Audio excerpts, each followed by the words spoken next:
Drainage ઉભરાવાની અને ગંદા પાણીના વિરોધને લઈને મહાબલીપુરમના જે રહીશો છે તેઓ રોષે ભરાયા છે. વોર્ડ નંબર 11ની કચેરી ખાતે મોરચો માંડ્યો છે. વિશ્વામિત્રી નદીના પૂરના જે પાણી છે તે અલગ અલગ જગ્યા પર ફરી વળ્યા. ગણતરીના દિવસો થયા મિત્રો, પાણી ઉતરી રહ્યું છે, પરંતુ ગંદકીનું સામ્રાજ્ય એઝ ઇટ ઇઝ છે. રોગચાળો ફાટી નીકળે તેવો ડર પણ છે. સાફ સફાઈની ઝુંબેશ હાથ ધરવામાં આવી રહી છે, પરંતુ વડોદરા શહેર વોર્ડ નંબર 11 ત્યાં મહાબલીપુરમ વિસ્તાર, ત્યાં સોસાયટી છે જેના ઘણા સમયથી ડ્રેનેજ ઉભરાવાની સમસ્યા છે. ગંદુ પાણી પણ આવી રહ્યું છે. મિત્રો, વોર્ડ નંબર 11ની કચેરી ખાતે તેઓ રજૂઆત કરવા માટે પહોંચ્યા છે. અધિકારી ઉપસ્થિત ન હોય ત્યારે અશફાક મલિક તથા ત્યાંના જે સ્થાનિકો છે તેઓ દ્વારા જ ગટરનું ગંદુ પાણી ત્યાં વોર્ડ ઓફિસમાં ઢોળી અને અધિકારીને ઝઘડવાનો પ્રયત્ન કર્યો છે. શરૂ કર્યાની એન્ટ્રી અત્યારે બી નથી. અત્યારે કેટલા વાગ્યા ભાઈ? 4 વાગ્યા છે. પાડો.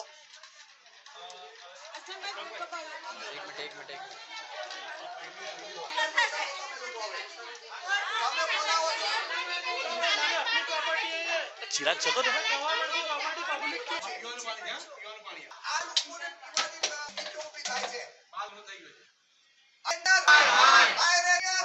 કાર્યપાલક ઇજનેર, નાયબ કાર્યપાલક ઇજનેર તરીકે જેની જવાબદારી છે એ ભાઈને ફોન લગાડ્યો છે. એ અમારા મિનિસ્ટર છે, આપણા બધાના આખા વડોદરાના જમાઈ છે. એટલે એ જમાઈને અમે યાદ કરીએ છીએ પણ ફોન ઉચકતા નથી. એ જમાઈનું આ જ કામ છે, આખો દિવસ જ આ કામ છે. હવે હું એમના સસરાને ફોન લગાડું છું, મહેતા સાહેબ, એમના ઉપર. બરાબર,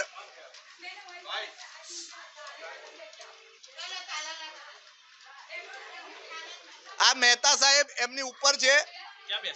આ મહેતા સાહેબની અત્યારે ઓફિસ એ લોકોને કેબિન આપી છે. વોર્ડ નંબર 10ની કચેરીમાં અલગથી કેબિન મળેલી છે. એસીપી આસિસ્ટન્ટ કમિશનર પશ્ચિમ ઝોનના મુખ્ય અધિકારી, જેમની નીચે આ બધા વોર્ડ 10, 11, 12ના અધિકારીઓ આવે. આ મહેતા સાહેબને મેં ફોન લગાડ્યો છે. કેટલા દિવસથી ફોન લગાવો? મહેતા સાહેબ તો રેગ્યુલર વાત બી કરે છે. અત્યારે વાત બી કરી. સાહેબ, આ વોર્ડ નંબર 11ની કચેરીમાં હું આવ્યો છું. તમારી સાથે પણ હાથ પગ જોડીને મેં વાત કરી હતી કે મારા પ્રશ્નોનું સમાધાન કરો, પણ તમારા મિનિસ્ટરો અહીંયા છે નહીં. એટલે એ લોકો અત્યારે બધા જ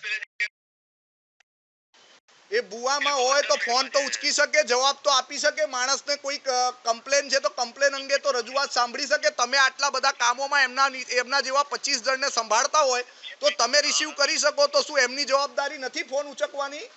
કરીને કોણ નથી ઉચકતું? હું કહું એને ઓનલાઈન આપણે મીડિયાની અંદર બી દેખાશે. તમે જે બી હોય એને કહેજો. રવિ ભાભરેને બંનેને ફોન લગાડે છે, એકે વ્યક્તિ ફોન ઉચકતા નથી.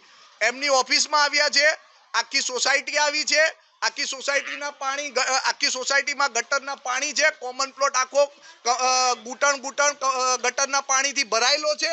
અને એ પછી રોજ મશીનની વાત થાય છે અને પ્રાઇવેટ મશીન કહે છે, તો એને એ વસ્તુ એને સમજાવજો કે એને માટે કોઈ સ્પેશિયલ નિયમો બન્યા હોય. જે વ્યક્તિને પ્રાઇવેટ લાગે છે તો એ વ્યક્તિ અમને એ નિયમો બતાવે તો અમે બી જાણીએ. વાત કરું, ચાલો. ના ફોન ઉચકે એવું તો ના કરવું જોઈએ. મારે તો રાત્રે પણ 3 વાગે ફોન આવે તો હું પાડું છું. એટલે એવું તો ના જ કરવું જોઈએ કોઈ નહીં. સાહેબ, એમના વિરુદ્ધ એક્શન લેવાની છે. હવે મારી પાસે અત્યારે એમની હાજરી બુક અહીંયા આગળ જે હાજરી, સવારે કામ શરૂ કરો એટલે તમે હાજરી પત્રકમાં નામ તમારું નોંધો. તે પ્રમાણે નોંધણી કરેલી નથી. અહીંયા કાલના બી દિવસની નોંધણી નથી. મેં ફોટા પાડેલા છે અને એમના વિરુદ્ધ કેમ એમના સામે કેવા પગલાં લેશો એ અંગે હું તમને પણ એક આવેદન પત્ર આપું છું આ લોકોના વિરુદ્ધમાં. ઓકે.